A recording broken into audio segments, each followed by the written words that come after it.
Assalamu alaikum. Wannan maraice din ne Munirat Abdulsalam. Yau na zo muku da sabuwar bayanin lumansi ne.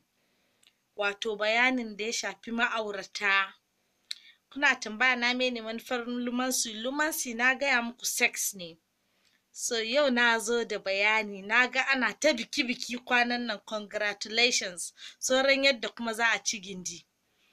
Ya kamata ku san yadda za ku ci matanku, ku yi satisfying ɗinku, saboda duka bikin da aka yi kwanan nan insha Allahu ba rabuwa. Saboda akwai teacher yanzu wanda za ta koya muku yadda za ku yi. To kun ga 'yan mata yawancin wayanda aka yi aure kwanan nan sabobin shiga ne. Ku angwaye kar ku zo kansu da karfi. Kun gane? Daga farko za ku rika zuwa a hankali ne. Mun san da cewa akwai waɗanda ma sun je Zaria, sun je shika, an je an goggoge wurin an mai da su virgin. So saboda haka wurin da zafi akwai virgin na karya a cikinku. Mun sani akwai kuma virgin na gaskiya. Duka dai congratulations. Bayanin lumansin da nake so shine ku angwaye kun ga akwai duri kala-kala. Akwai durin da yake na haka, akwai wanda yake na haka, akwai wanda yake na haka, akwai wanda yake na haka. To duk dai duri ne. In ka iya shiga kuma za a zauna lafiya. Wato kun gane yaran nan wayanda suka shigo yanzu daga farko za ku rika yi musu a kaɗan ne. Ba za ka nuna mata duka kai ka iya komai ba tukuna. Ke kuma amarya sai ki tashi ki nuna akan cewa tun yanzu ke ba yarinya bane, ke jan wuya ne. Saboda in kika kuskura kika nuna ke yarinya ne daga yanzu shikenan reni ya fara, an ringa rena ki kenan. Daga yanzu zaki aje kunya a gefe, ki shige shi, ki hau kan shi in ya zo kan gado. Ki lumanse koma wani iri ne ma durin ɗin. Kai kuma da buranka. Akwai wanda ake cewa ciki da falo ko? Akwai wanda yake ta kasa, akwai wanda yake ta sama, duk ba haka bane. Duri ne, guda ɗaya ne, kuma iri ɗaya ne. In za ka shige ta, kawai ka bi lungunan nan duka. Ke kuma abin da za ki yi, yana shiga kina jin buran shi a ciki. Sai ki matse kan buran ɗin in yana ciki.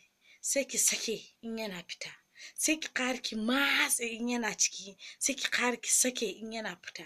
Kina matsewa, kina sakewa, kina matsewa, kina sakewa. Za ki ji yana wani jin daɗi, yana wani ihu. To kin riga da kin shawo kan shi kenan. Wannan bai cika yiwuwa ba in mace tana sama. Sai in kamar ana missionary style. Yana faruwa a doggy style amma sai in kin dage. Kun ga ba mata kwankwaso ake ɗagawa.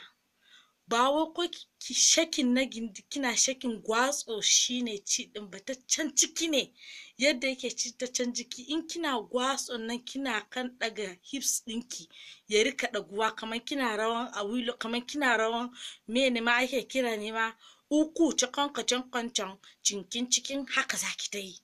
Ki rika yi ki dan yana rhyming. Kin gane ai abin da nake nufi? To kai kuma ango tun daga fari in ka kalla ta farin haka kai ma sai ka zo mata da A-game ɗinka.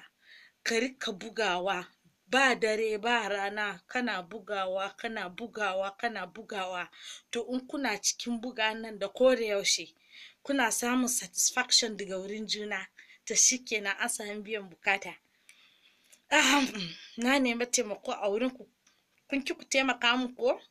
Ba komai, ba zai hana ni isowa inda zan je ba a rayuwa. Amma yayana ma ya riga da ya ce min in dai har zan rufe kaina kuma zan faɗa gaskiya to in ci gaba da bayani. Ku kuma YouTubers ban yafe ba. Allah ya isa ma duk wanda ya ɗauki bidiyon nan. In wannan bidiyon ne na san za ku so ku sharing. Amma kuma in dai bidiyo na ne na neman taimako ba wanda ya sharing a cikin ku, to duk wanda ya ɗauki wannan bidiyon Allah ya tsine mai. Ban yafe ba. Ku bar min bidiyo na, ku rabu da bidiyo na, ku je ku ci gaba da yin naku. Da na bidiyon da na yi ina neman taimako ba wanda a tsakaninku ya saka. Ko akwai wanda ya saka? Babu.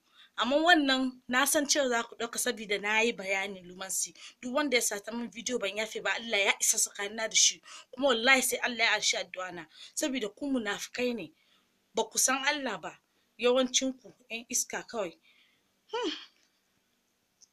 Ango da amarya, congratulations dukanku, ina muku fatan alheri.